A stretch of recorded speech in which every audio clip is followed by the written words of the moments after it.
Hi friend, good morning, welcome back. I am Mohammad Ziauddin from Ziril Learn English, Jhanjharpur. दोस्तों, आज से जो पहले वाला लेसन था उस लेसन के अंदर हमने एडजेक्टिव की डिफिनेशन को जाना था, उसके परिभाषा को जाना था, उसके इंट्रोडक्शन को समझा था। इसी तरीके से हमने ये भी जाना था कि जो एडजेक्टिव होते हैं उसके कितने टाइप्स होते हैं, वो कितने प्रकार के होते हैं।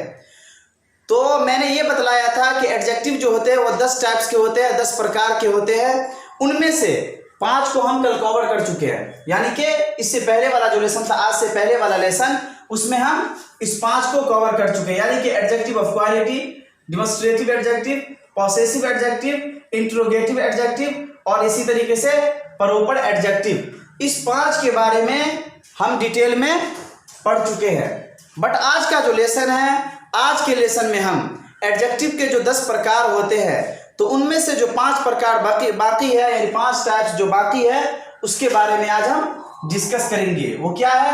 वो है adjective of quantity, adjective of number, distributive adjective, emphatic adjective और इसी तरीके से एक्सक्लेमेटरी एडजेक्टिव। यानी इस 5 के बारे में सिर्फ आज हम डिस्कस करेंगे और इसको हम डिटेल में कवर करेंगे।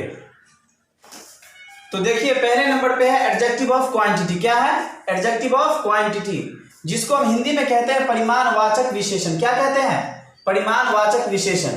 इसके जो परिभाषा है वो ये है कि the adjective which shows the quantity of non, यानी कि ऐसा एडजेक्टिव जो किसी नॉन के क्वांटिटी को बतलाता है, यानी किसी नॉन के मिकदार को और वजन को बतलाता है, उसको हम क्या कहेंगे? उसको हम एडजेक्टिव ऑफ क्वांटिटी कहेंगे। जैसे कि यहाँ पे एग्जांपल है सम, मच, इनफ, फुल। ये तमाम के तमाम एडजेक्टिव ऑफ क्वांटिटी है।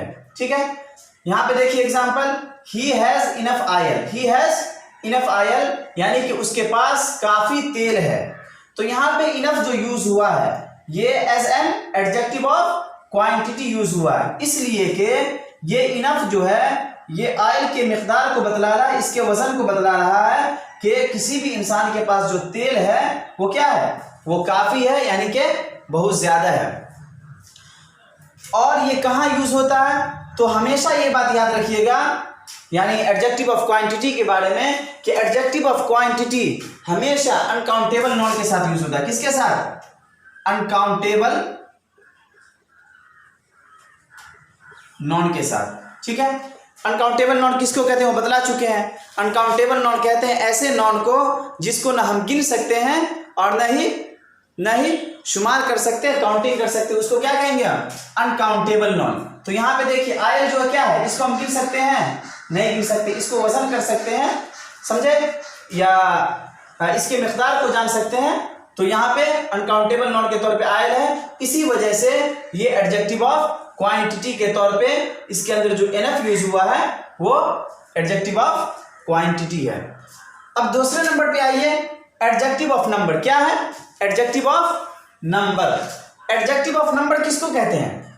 एडजेक्टिव ऑफ नंबर कहते हैं दूसरे यानी भाषा में, यानी कि हिंदी भाषा में संख्यावाचक विशेषण को। किसको कहते हैं? संख्यावाचक विशेषण को। इसके जो परिभाषा है वो ये है कि the adjective which shows the number of person और थिंग, यानी कि ऐसा एडजेक्टिव जो हमें किसी मनुष्य के बारे में या किसी चीज के बारे में उसकी तादाद को बतलाए, उसके काउंटिंग यानी उसके जो शुमार है, गिनती को बतलाए, उसको हम क्या कहेंगे? एडजेक्टिव ऑफ नंबर कहेंगे। जैसे कि यहाँ पे एग्जांपल देखिए, 1, 2, फर्स्ट, सेकंड। ये एक तादाद को बतला रहा है, एक शुमार को बतला रहा है, एक गिनती को बतला रहा है। जैसे सम हुए, फी हुए, ऑल हुए। ठीक है, यहाँ पे मैंने एक एग्जांपल लिया, ही हैज वन बुक, उसके पास एक किताब है। तो यहाँ पे वन जो यूज हुआ है ये as an adjective of number इसके अंदर यूज हुआ है, यानी वन हमें बतला रहा है कि यहाँ पे जो एक इंसान है उसके पास जो किताब है वो कितनी किताब है? एक किताब है। तो गोया कि आप इसको समझ गए होंगे। तो इन दोनों में फर्क ये याद रखिएगा कि एडजेक्टिव ऑफ क्वांटिटी हमेशा अनकाउंटेबल नॉन के साथ यूज होता है और एडजेक्टिव ऑफ नंबर हमेशा काउंटेबल नॉन के साथ यूज होता है। ठीक है, अब आइए कि एडजेक्टिव ऑफ नंबर की कितनी किस्में हैं। तो एडजेक्टिव ऑफ नंबर को 2 हिस्सों में बांटा गया है, उसको 2 कैटेगरी में रखा गया है।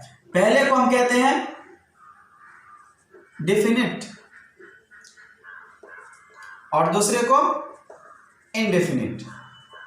ठीक है, समझ गए? तो डेफिनेट किसको कहते हैं, इनडेफिनिट किसको कहते हैं? तो डेफिनेट कहेंगे कि जो हमें एग्जैक्ट नंबर मालूम हो, जिससे हमें एग्जैक्ट नंबर मालूम हो तो उसको हम definite the adjective of number कहेंगे। जैसे कि यहाँ पे 1 2 फर्स्ट सेकंड, ये क्या हो जाएंगे, ये डेफिनेट हो जाएंगे। ठीक है, और इनडेफिनिट कहेंगे कि जो हमें एग्जैक्ट नंबर ना बतला रहा हो। जैसे कि यहाँ पे सम से हमें नहीं मालूम चल रहा है कि वो कितना है, फ्यू, ये भी हमें कोई एग्जैक्ट नंबर नहीं बतला रहा, इसलिए ये इस कैटेगरी में आ जाएंगे, यानी कि इनडेफिनिट में आ जाएंगे। तो आई होप कि इन दोनों को आप समझ गए होंगे। ठीक है, चौथे नंबर पे है इंफैटिक एडजेक्टिव। क्या है इंफैटिक एडजेक्टिव? यानी कि दृढ़तावाचक विशेषण। क्या? दृढ़तावाचक विशेषण। इसकी जो परिभाषा है, इसके जो इंट्रोडक्शन है वो ये है कि the adjective which is used to emphasise noun, यानी कि ऐसा एडजेक्टिव, ऐसा विशेषण जो किसी नॉन पर जोर डालने के लिए इस्तेमाल किया जाए, यानी यूज किया जाए, प्रयोग किया जाए। यहाँ पे जो वर्ड है ऑन हो गए, वेरी हो गए, सेम हो गए, यानी ये तमाम के तमाम, these all words are emphatic adjective.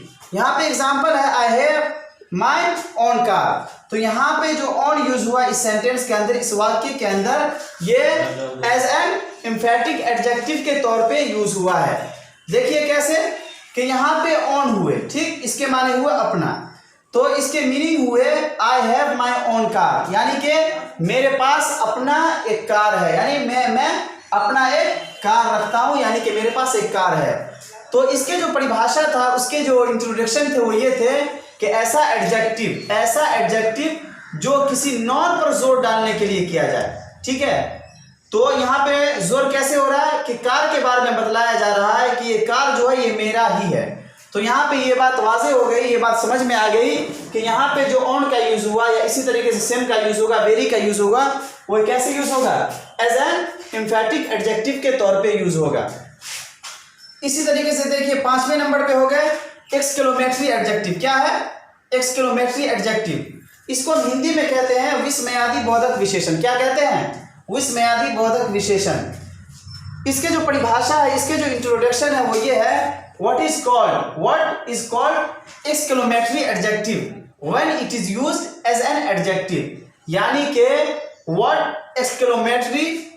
को exclamatory adjective कहा जाता है, यानी विस्मयादि बोधक विशेषण कहा जाता है when it is used, जब इसका इस्तेमाल किया जाए as an adjective, एक विशेषण के तौर पे, एक एडजेक्टिव के तौर पे, जब एक्सक्लेमेटरी सेंटेंस का जब वर्ड का यूज एज एन एडजेक्टिव के तौर पे यूज किया जाए तो क्या हो जाएगा, ये एक्सक्लेमेटरी एडजेक्टिव। जैसे यहाँ पे मैंने एक एग्जांपल लिया व्हाट, ठीक है, तो यहाँ पे व्हाट का जो यूज है ये एज एन एक्सक्लेमेटरी एडजेक्टिव है। ठीक है, इसके फौरन बाद कोई ना कोई नॉन का होना जरूरी है, अवश्य है, अवश्य होना चाहिए किसी न किसी नॉन का होना। तो यहाँ पे जो मैंने कहा कि व्हाट, जब व्हाट का यूज किसी भी सेंटेंस के अंदर एडजेक्टिव के तौर पे यूज हो रहा हो तो क्या हो जाएगा, एक्सक्लेमेटरी एडजेक्टिव हो जाएगा। तो इसके माने हो गए व्हाट ए ब्यूटीफुल गर्ल, क्या ये खूबसूरत लड़की है, व्हाट एन आइडिया, क्या ही आइडिया है। तो ये तमाम के तमाम क्या हो गए, एक सेंटेंस हो गया, और इस सेंटेंस के अंदर वर्ड जो यूज हुआ है ये एज एन एक्सक्लेमेटरी एडजेक्टिव के तौर पे यूज हुआ है। तो आई होप कि एडजेक्टिव के बारे में जो चीज़ें पढ़ाए गए, यानी 10 प्रकार जो थे उसको पढ़ाए गए, आप उसको अच्छे तरीके से समझ गए होंगे। चलिए आज के लिए बस इतना ही। आप अपने घर में रहें, खुश रहें, आबाद रहें, हंसते रहें, खेलते रहें। अगर ये वीडियो आपको अच्छा लगा हो तो आप इसको सब्सक्राइब ज़रूर करें, और जो भी दोस्त, जो भी फ्रेंड अंग्रेज़ी सीखना चाहते हो उनके पास शेयर ज़रूर करें। Wish you all the best, have a nice day.